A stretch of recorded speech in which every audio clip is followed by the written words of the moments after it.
Subscribe करें और देखें एक दिल दहला देने वाली हॉरर स्टोरी। बिना घबराए बेल आइकॉन प्रेस करना ना भूलें।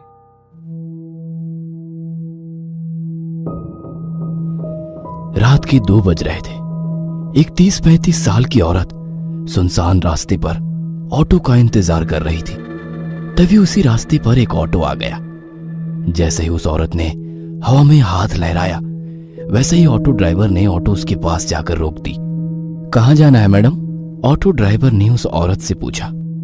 अवंती नगर। औरत ने उत्तर दिया। ऑटो ड्राइवर ने अपना मोबाइल निकाला और गूगल मैप पर अवंती नगर की तलाश की, क्योंकि वो शहर में नया ही आया था और वो पहले कभी अवंती नगर की ओर नहीं गया था। अवंती नगर वहां से 7 किलोमीटर की दूरी पर था। भाड़ा 300 रुपये होगा मैडम, ऑटो ड्राइवर ने औरत से पूछा। क्या 300 रुपए? भैया 300 बहुत ज्यादा हैं, 200 में छोड़ दो। उस औरत ने ऑटो ड्राइवर से कहा। ऑटो ड्राइवर ने उस औरत को सिर से पैर तक देखा और कुछ देर सोचकर वो बोला, बैठिए, छोड़ देता हूं। वो औरत ऑटो में बैठ गई और ऑटो अवंती नगर की तरफ निकल पड़ा। ऑटो ने 4-5 किलोमीटर की दूरी तय की थी। जब से वो औरत ऑटो में बैठी थी, तब से ऑटो ड्राइवर उसे आईने में घूरे जा रहा था और गाना गा रहा था। सलाम इश्क मेरी जान जरा कबूल कर लो, तुम हमसे इश्क करने की जरा सी भूल कर लो। ऑटो ड्राइवर के इस बर्ताव से वो औरत डर गई। उसने तुरंत किसी को फोन किया और धीरे से बोलने लगी। वैसे ही रिक्शे वाले ने गाना बंद कर दिया और उसकी बातें सुनने की कोशिश करने लगा। हेलो शालिनी, तू आ रही है ना मेरे घर?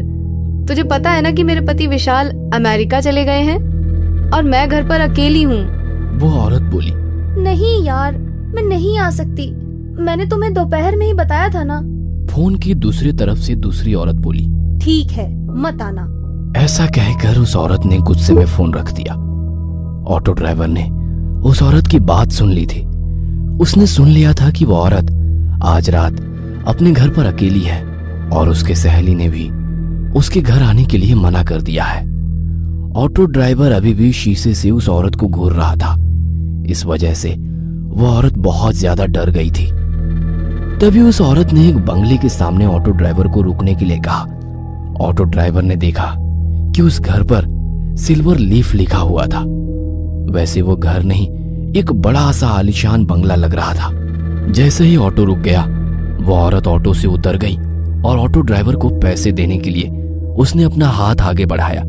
तभी ऑटो ड्राइवर ने पैसे लेते समय उसका हाथ पकड़ लिया और बोला, अब जब तुम मुझे यहाँ तक ले ही आई हो तो एक कप चाय ही पिला दो। ऑटो ड्राइवर की बात सुनकर औरत और भी ज्यादा डर गई। उसने ऑटो चालक के हाथ से अपना हाथ छुड़ा लिया और सीधे गेट के अंदर भाग गई। यह देख ऑटो चालक मुस्कुराया।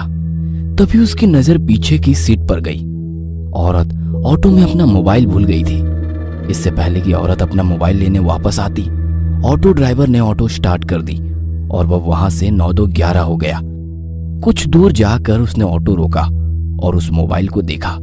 वो कुछ 20-25 हजार का महंगा मोबाइल था। यह देखकर वो बहुत खुश हुआ, लेकिन उसने देखा कि मोबाइल बंद था। लेकिन अब कुछ समय पहले ही तो वो औरत मोबाइल पे किसी से बात कर रही थी, तभी तो मोबाइल चालू था।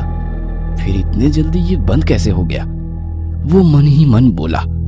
लेकिन फिर उसने सोचा कि शायद मोबाइल की बैटरी डेड हो चुकी होगी, इसलिए बंद पड़ा होगा। तभी अचानक उसके सिर में एक डरावनी योजना आ गई। मोबाइल फोन देने के बहाने उस औरत के घर जाने की। उसके दरवाजा खोलते ही उसके गर्दन पर छुरा रखकर उसकी इज्जत लूटने की और फिर घर में से सारे पैसे लूट के 9-2-11 होने की योजना बनाई। लेकिन इसके लिए उसे एक और साथी की जरूरत थी, इसलिए उसने अपने एक दूसरे ऑटो ड्राइवर दोस्त को फोन किया और उसे अपनी योजना के बारे में बताया। जब उसके दोस्त ने सुना कि एक सुंदर औरत घर पर अकेली है, तब उसका दोस्त वहां आने के लिए राजी हो गया। उसने अपने दोस्त को उस औरत के घर का पता बताया और उसे तुरंत वहां आने के लिए कहा और खुद उस औरत के बंगले के बाहर जाकर रुक गया। 10-15 मिनट बीत गए थे, पर फिर भी उसका दोस्त अभी तक नहीं आया था। उसने उसे बहुत फोन किए, लेकिन वो उसका फोन नहीं उठा रहा था। ऑटो ड्राइवर को ज्यादा देर तक रहा नहीं जा रहा था। उसे उस औरत का चेहरा बार बार उसकी आंखों के सामने दिखाई दे रहा था। उसके वो हवा में उड़ने वाले बाल उसकी आंखों के सामने आ रहे थे। उसके परफ्यूम की महक अभी भी उसकी नाक में बस गई थी। तो उसने अपने दोस्त को मैसेज किया, मैं अंदर जा रहा हूं, तुम्हारे लिए दरवाजा खुला रखूंगा, जल्दी आ जाना। जैसे उसने मैसेज किया वैसे उसने सीट के नीचे छुपाया हुआ चाकू निकाला और एक हाथ में चाकू और दूसरे हाथ में मोबाइल लेकर वो गेट खोलकर अंदर चला गया। उसने डोरबेल बजाई, लेकिन अंदर से कोई भी जवाब नहीं आया। उसने 3-4 बार डोरबेल बजाई, लेकिन फिर भी अंदर से कोई जवाब नहीं आया। उसने सोचा कि शायद वो औरत अब सो गई होगी। उसे लगा कि उसकी योजना विफल हो गई और गुस्से में आकर उसने दरवाजे पर अपना हाथ मारा। तभी घर का दरवाजा खुल गया। उसने उस औरत का मोबाइल अपनी जेब में रखा और दाहिने हाथ में चाकू लेकर घर में घुस गया। उसने घर का दरवाजा बंद कर दिया और इधर उधर देखने लगा। वो एक बड़ा सा हॉल था। उस फ्लोर पर कोई बेडरूम उसे दिखाई नहीं दी, इसीलिए वो सीढ़ियां चढ़कर दूसरे फ्लोर पर गया। वहां उसने देखा कि एक बेडरूम का दरवाजा खुला हुआ है और उस कमरे में रोशनी चालू थी। ऑटो ड्राइवर चुपके से दबे पांव उस कमरे में जा पहुंचा। अंदर कोई भी नहीं था। तभी उसे बाथरूम में से पानी गिरने की आवाज सुनाई दी। अच्छा, तो वो औरत बाथरूम में है, इसलिए उसे डोरबेल की आवाज सुनाई नहीं दी और इसीलिए उसने दरवाजा नहीं खोला। वो मन ही मन बोला और जल्दी से बाथरूम के दरवाजे के बाहर जाके खड़ा हो गया, क्योंकि उसने सोचा कि जब वो औरत बाथरूम से बाहर आएगी तो वह तुरंत उसके गले पर चाकू रख देगा और फिर बड़ी आसानी से उसकी इज्जत लूट लेगा। तभी अंदर से दरवाजे की कुंडी खुलने की आवाज आई। ऑटो ड्राइवर हाथ में चाकू पकड़कर सतर्क हो गया, क्योंकि वह औरत अब बाहर आने वाली थी। लेकिन 2 मिनट बीते, 4 मिनट बीती, पर वो औरत अभी तक बाथरूम से बाहर नहीं आई थी। आखिरकार ऑटो ड्राइवर ने बाथरूम के दरवाजे को अंदर धकेल दिया। जैसे ही उसने दरवाजा अंदर धकेला, वैसे ही उसकी नाक में सड़े हुए मांस की बदबू घुस गई। उसने अपने बाएं हाथ से अपनी नाक बंद कर ली और बाहर से बाथरूम में झांक कर देखा और सामने का नजारा देख उसके पैरों तले जमीन खिसक गई। डर के मारे वो थर थर कांपने लगा, क्योंकि बाथरूम के बाथ टब में 8-10 लाशों का एक ढेर था। वो डर के मारे पीछे हटने ही वाला था कि तभी उस औरत ने पीछे से आकर ऑटो ड्राइवर की कमर में लात मारी और वो बाथरूम में जा गिरा। ऑटो ड्राइवर बाथरूम में गिरते ही उस औरत ने झट से बाथरूम का दरवाजा बंद कर दिया। जैसे ही ऑटो ड्राइवर ने उसकी दाईं तरफ देखा, वो पसीने से तरबतर हो गया और उसने उठकर दरवाजा खोलने की कोशिश की, लेकिन दरवाजा नहीं खुला, क्योंकि उस औरत ने बाहर से दरवाजा बंद कर दिया था। उसे पता चल चुका था कि उस औरत ने जानबूझकर उसे बाथरूम में बंद कर दिया है।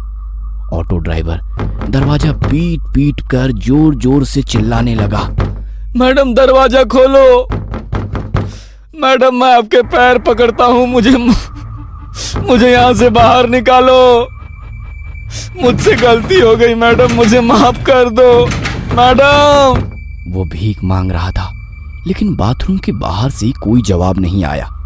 बाथरूम के बाहर सन्नाटा फैल गया।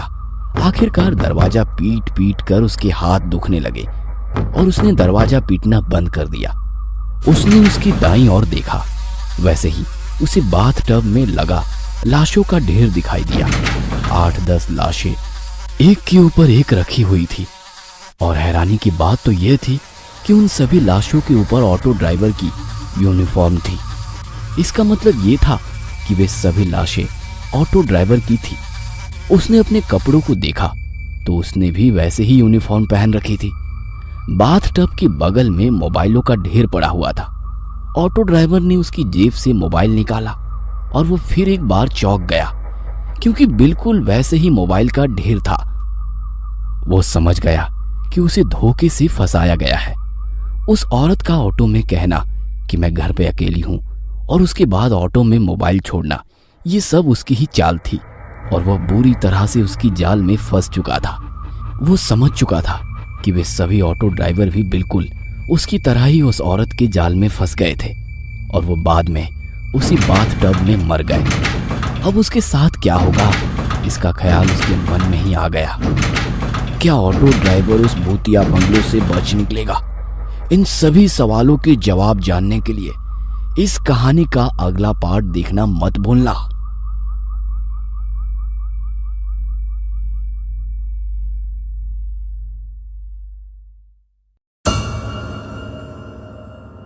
ये कहानी आपको अच्छी लगी हो तो हमें सब्सक्राइब करें।